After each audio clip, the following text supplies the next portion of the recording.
Assalamualaikum warahmatullahi wabarakatuh. Alhamdulillah wa syukurillah wa ala ni'matillah wa la hawla wa la quwata illa billah. Allahumma salli wa sallim ala sayyidina Muhammad wa ala ali sayyidina Muhammad. Saudara-saudaraku yang dirahmati Allah Subhanahu wa taala, ada seorang ulama bernama Hatim Al-Ansari. Beliau bernama asli adalah Abu Abdurrahman Al-Hatim bin Alwan Al-Ansari.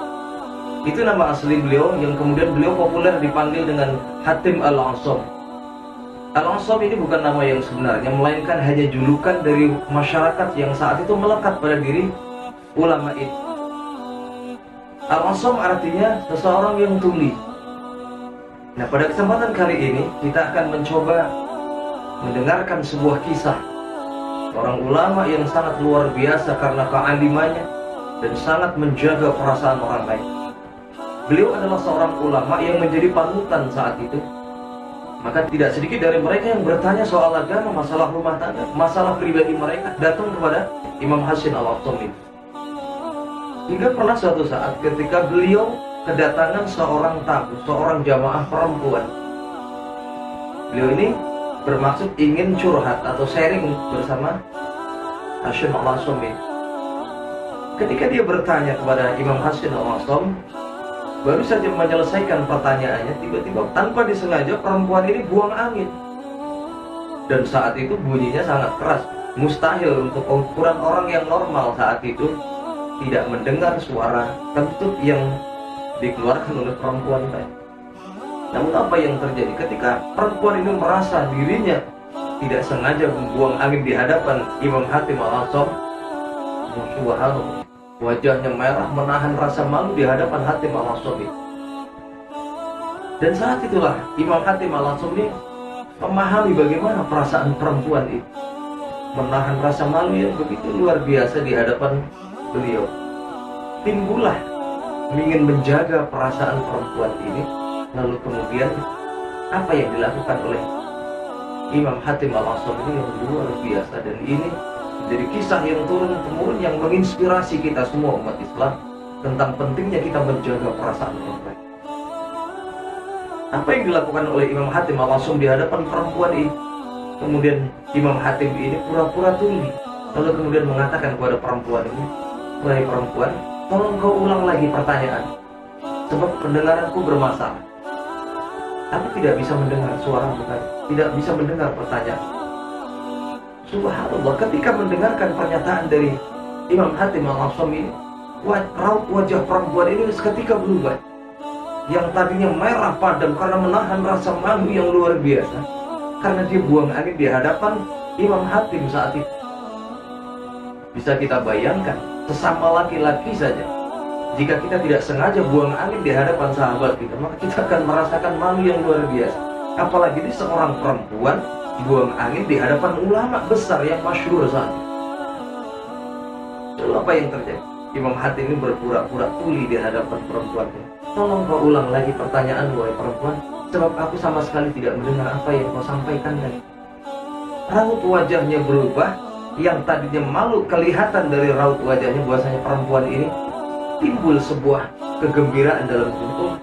Kalau pertanyaanku yang keras tadi Imam Hatim Al-Ansari saya tidak mendengar, berarti suara buang anginku tadi di hadapannya, berarti secara otomatis Imam Hatim juga tidak mendengar. Lalu kemudian perempuan ini sumringah wajahnya, kelihatan sekali rileks di hadapan Imam Hatim ini, lalu kemudian dengan leluasa mengajukan pertanyaan. Ya, ini yang menjadi sebuah pelajaran bagi kita semua. Subhanallah, bagaimana luar biasanya Imam Hatim menjaga perkara yang sangat sepele, hanya perkara buang angin, namun berani mempertaruhkan harga diri Imam Hatim. Subhanallah, dalam sebuah riwayat Imam Hatim ini merelakan dirinya dijuluki sebagai Al-Ansari, orang yang tuli. Kurang-kurang dalam kurun waktu sekitar 15 tahun sampai perempuan ini akhirnya wafat, baru kemudian Imam Hatim Al-Ansari ini berani mengatakan kepada jamaahnya, kepada masyarakat saat itu, dia adalah seorang yang normal, pendengarannya dia bisa mendengar dengan normal. Diketahui oleh masyarakat saat itu, ketika banyak masyarakat yang bertanya kepada Imam Hatim Al-Ansari pasca setelah perempuan ini meninggal dunia, Imam Hatim ini terlihat sangat responsif dengan pertanyaan-pertanyaan yang muncul dari jamaah, dari masyarakat saat itu. langsung dijawab secara spontanitas tanpa mengulang seperti yang sebelumnya dilakukan oleh Imam Hatim. Lalu timbul kecurigaan dan bertanyalah saat itu masyarakat kepada Imam Hatim. Kami bertanya kepada engkau mendengar wahai Imam Hatim. Bahkan kami tidak mengulangi pertanyaan kami, engkau mendengar dengan sangat jelas. Bahkan engkau merespon dengan baik apa yang menjadi pertanyaan dan keluh kesah kita wahai Imam. Wahai Imam Hatim.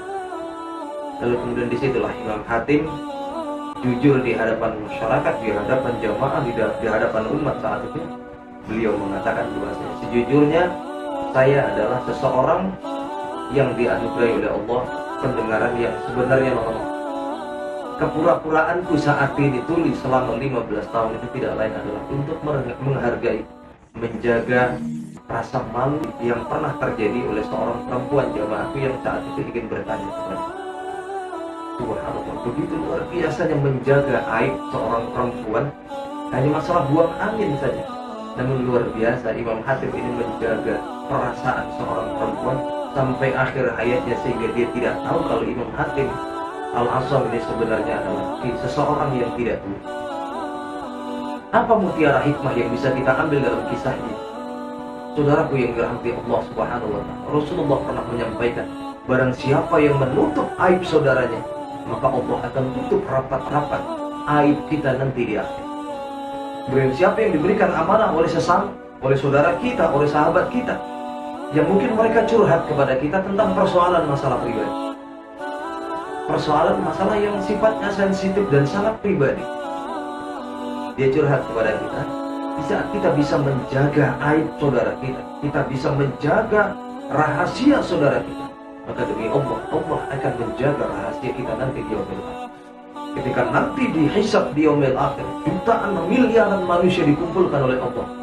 Mungkin saat itu Allah membuat caranya supaya agar kita ketika dibuka semua catatan amal keburukan kita, karena kita dulu sewaktu masa hidup kita menjaga aib orang lain, menjaga privasi orang lain, tidak gampang mengumbar keburukan orang lain, maka Allah pun akan menutup rapat-rapat kita nanti di hadapan ribuan, jutaan, bahkan miliaran manusia yang berkumpul di padang mahsyar. Saudaraku yang dirahmati Allah Subhanahu wa Ta'ala, tidak ada manusia yang sempurna di dunia ini, sebab setiap manusia pasti memiliki kekurangan.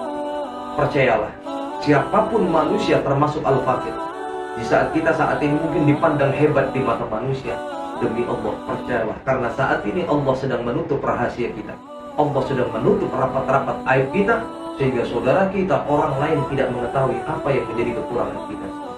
Namun di saat Allah mau membuka aib kita semua, subhanallah, niscaya kita tidak akan pernah bisa saling menghargai satu dengan yang lain, sebab kita semua tahu kekurangan, semua tahu aib kita masing-masing, dan tidak ada rasa penghargaan antara satu dengan yang lain. Maka saudaraku yang dirahmati Allah, berawal dari sesuatu yang kecil, di saat itu adalah sebuah keburukan, di saat itu adalah sebuah aib, maka tutuplah rapat-rapat aib saudara kita, supaya Allah nanti menutup rapat-rapat pula aib kita di yaumil akhir. Inilah hikmah yang bisa kita ambil. Mudah-mudahan kita bisa menjaga toleransi antar sesama, bisa menjaga perasaan saudara kita, menjaga perasaan saudara-saudara kita semua. Amin ya rabbal alamin. Wallahu muwaffiq ila aqwamit thariq wal 'afwu minkum. Assalamualaikum warahmatullahi wabarakatuh.